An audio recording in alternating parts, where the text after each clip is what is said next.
Good morning, everybody. It's almost afternoon, not quite yet. I'm Julie Jacoby. I'm with the Economic Development Division for Commerce City, and I just want to welcome you here today. Glad to see all the students from CU and DU and the faculty, and we've got many of our panelists here in the room having lunch with us as well as staff members. So you'll get to meet a lot of people as the day goes on. Couple things. I want to start off by thanking our lunch sponsor, which is Fairfield & Woods. Dan, if you could stand up for a second. They provided our lunch for us today, so we're very thankful for that.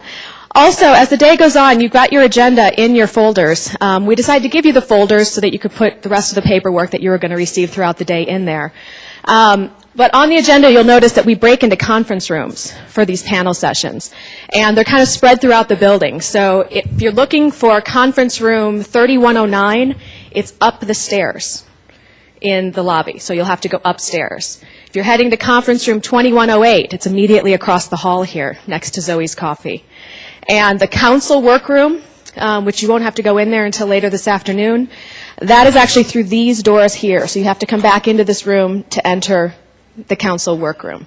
Okay, so that might help you find your way throughout the building throughout the day. But don't hesitate to ask any staff member if you have a question or need help finding where you're heading. Okay, I'd like to introduce our speaker this morning and the gentleman who's going to host the rest of your day. Jim Hayes is actually our Community Development Director and our Economic Development Director. So I'd like to introduce Jim Hayes.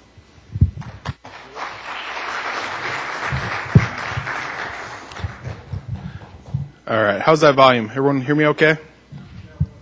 A little better? All right.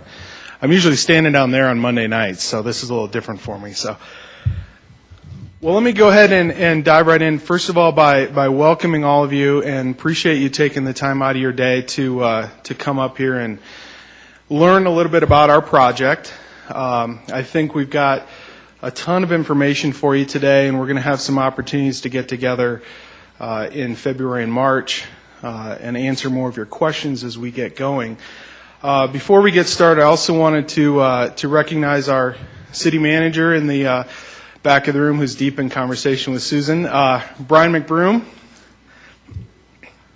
and as well as Deputy City Manager Tom Aker sitting next to Brian back there. And I definitely want to thank Julie as well as Mark Goldberg for helping coordinate this event, because we kicked this thing off when we were awarded the challenge late last year, and then our economic development director left very soon thereafter, and so we kind of had to scramble to put some things together, and they've been very instrumental in putting this together. So thank you. All right. So I'm going to run through a quick presentation here. I don't know, Julie, is there any way we can lower the slide or the blinds? Might be a little. Okay.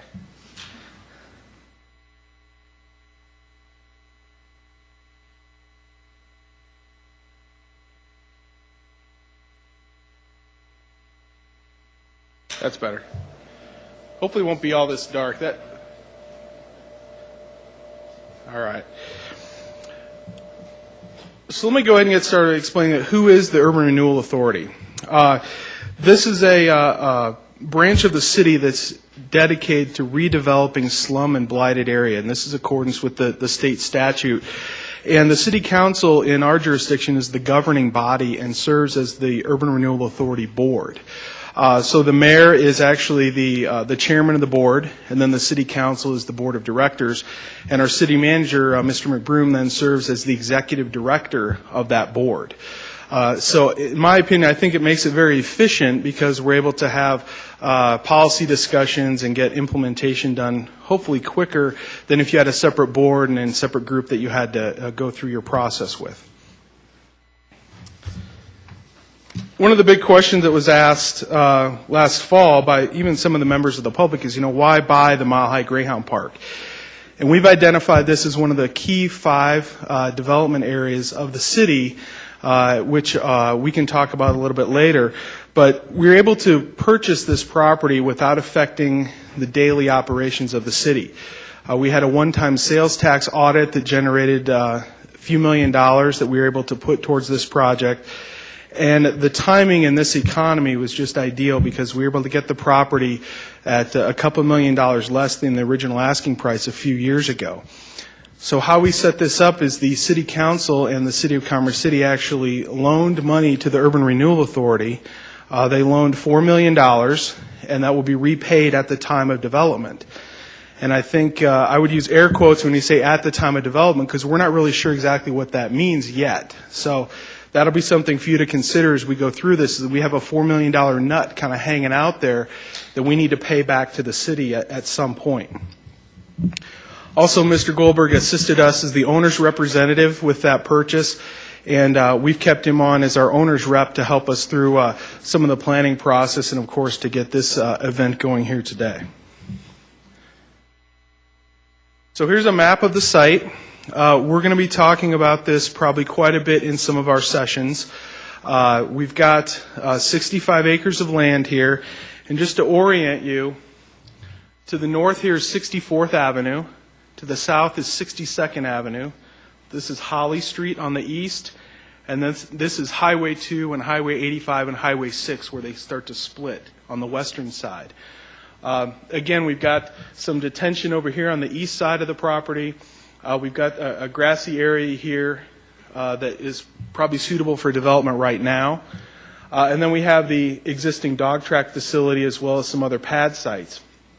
The dog track facility itself, we'll be going over some details about what the site will be like in the RFP, but I do want to point out that we are leaning towards demolition, and so as Chris Kramer, our planning manager, goes through the RFP later this afternoon, you'll be able to ask at least some clarifying questions about what that means and what a clean site will be when we turn it over to the developer.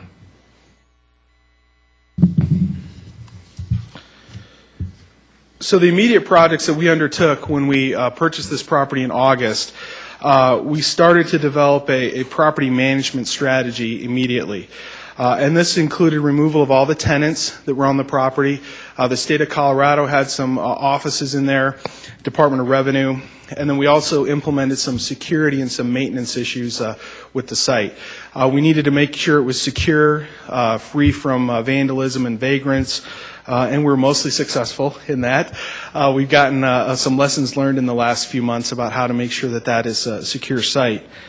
We also retained a communications infrastructure group through our communications department to implement some extensive public outreach efforts. And I'm going to go over a quick summary of some of those items here this morning, but then the full report also is going to be on the website, so you'll be able to see what a lot of the citizens have said throughout the process.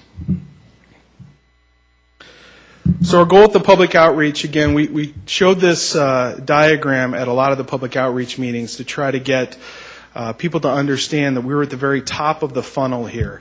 We're just trying to get input, and then we need to run that through really some market studies and some economic analysis to determine what we can actually build on the property as you move down the funnel.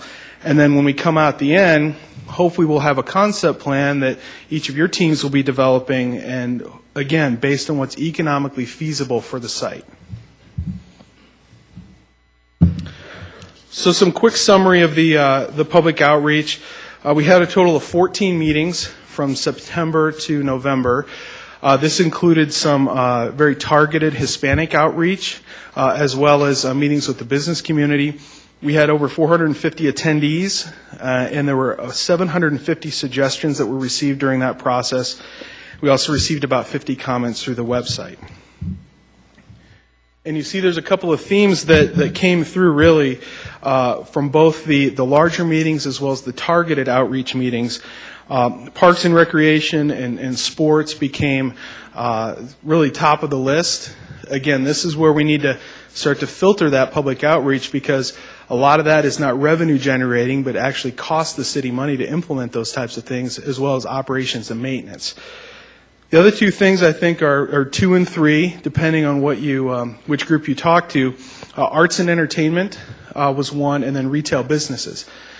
We do have a very strong historic society as well as a cultural council here in Commerce City, and so they have some interest in preserving some of the history of the site, whether that be directly saving things on the site or indirectly paying some kind of tribute to what was on the property. There was also, I would call it the qualitative outreach, and I'm just going to run through these. I've got a few slides of just some other ideas that came up that weren't necessarily in the top three, but definitely were talked about. Again, open space, community town center, facilities or developments as an extension of Parks and Rec. Hospital and urgent care was another issue that came up during the process that people thought there was a need for in this part of the community. Continuing education and trade schools, and also the big issue about the drainage on the east side of the property. This serves as some regional drainage, and as we get into the design disciplines discussion later today, you'll see that it is a challenge with the property, but we think it can be overcome. Significant roadway improvements will also be required, both internal to the site as well as external. As you see from looking at the map, it's challenging to get to the site from the west due to the highways. We want transit to be considered as well with this property. There is no fast tracks or RTD rail line that is close. The closest one would be at 72nd in Colorado, so that's another consideration of how do we get people to the rail, or is there additional bus service. As you see, the whole site is mainly asphalt right now. So how do we minimize the asphalt parking on the site, which also ties into that drainage discussion. There was some movement, again, largely along the historical community to keep the track or the grass infield intact. And again, we'll leave that up to you as to how you think that can be addressed. And then just generally, we talked about higher density on the west side as you get closer to the highway, and then lower density to the east as you get closer to the neighborhood.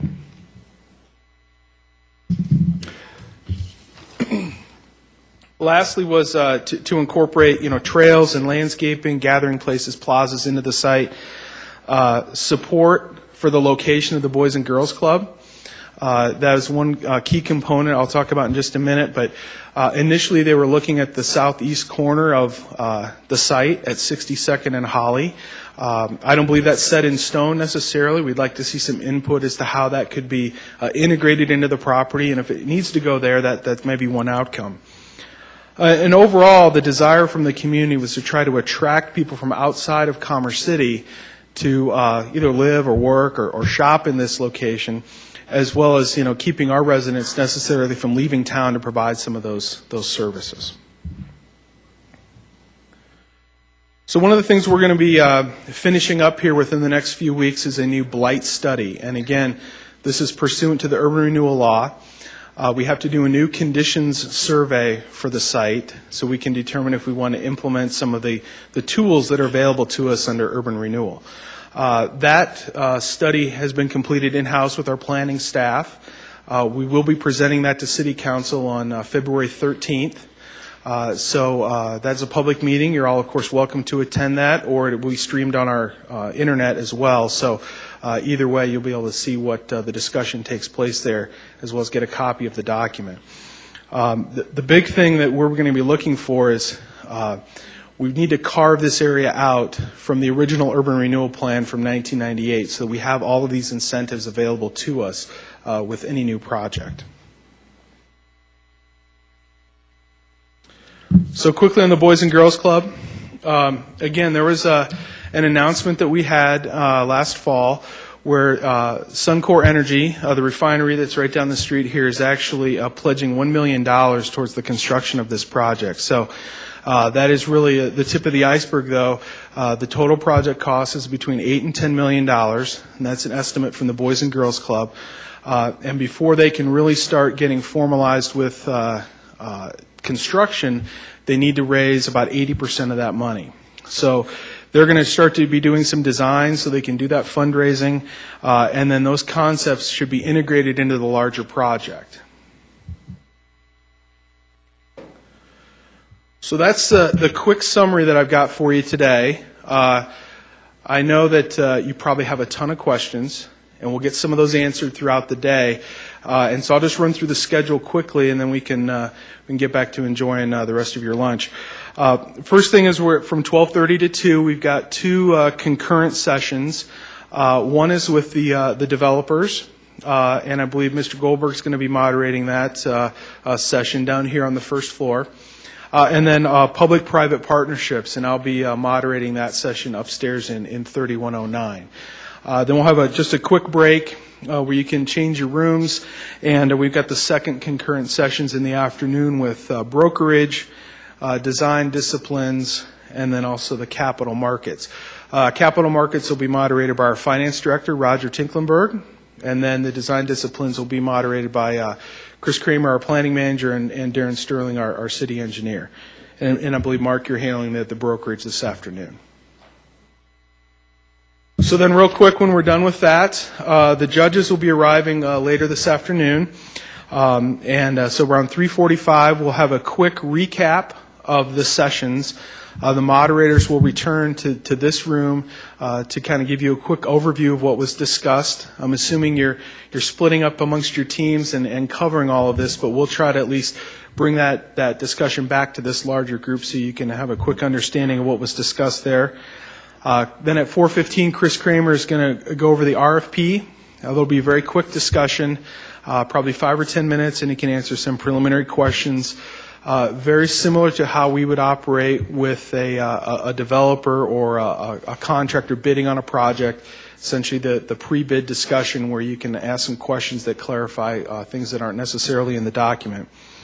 We will also be, at that point, taking the judges on a tour of the site. Myself and Mayor Ford will be doing that, so you can get the information here and connect with your architectural resources and go through the NAIOP discussion that you're going to have before the evening event. And then we're going to move over to the soccer stadium for the kickoff reception and cocktails. So work hard today, and then we'll be able to have a good time at 5:30. So thank you very much.